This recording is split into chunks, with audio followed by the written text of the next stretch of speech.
लाडकी बहीण योजनेमुळे राज्यातल्या तिजोरीवर मोठा ताण आलाय।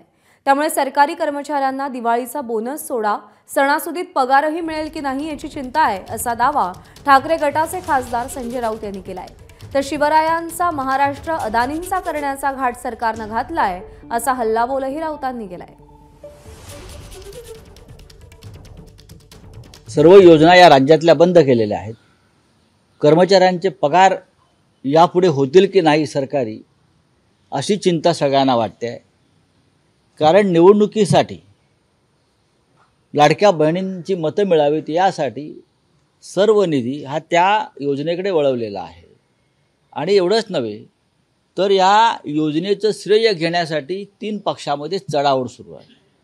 मी आजच पाहिलं, मुख्यमंत्री लाडकी बहीण अशी योजना आहे, त्यातला मुख्यमंत्री शब्द वगळल्याची पत्र माझ्याकडे आहेत। आणि स्वतः अशा हजारो लोकांना सरकारी डेटा वापरून देवेंद्र फडणवीस व्यक्तिशः पत्र लिहित आहेत की आम्ही हे कसं केलं तुमच्यासाठी, भाजपने कसं केलं तुमच्यासाठी।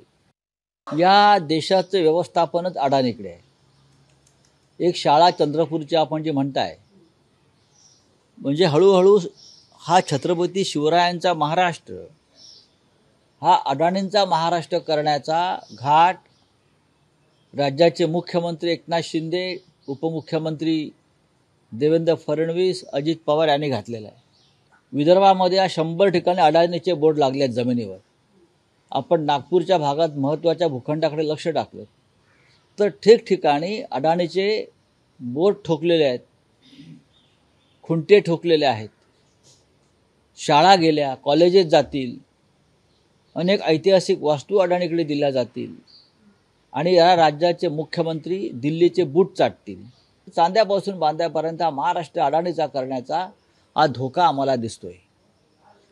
पण महाराष्ट्रात जोपर्यंत खरी शिवसेना म्हणजे बाळासाहेब ठाकरेंची शिवसेना, उद्धव ठाकरे आमच्यासारखे महाराष्ट्रप्रेमी आहेत, तोपर्यंत अडाणींचे स्वप्न आम्ही पूर्ण होऊ देणार नाही। एबीपी माझा, उघडा डोळे बघा नीट।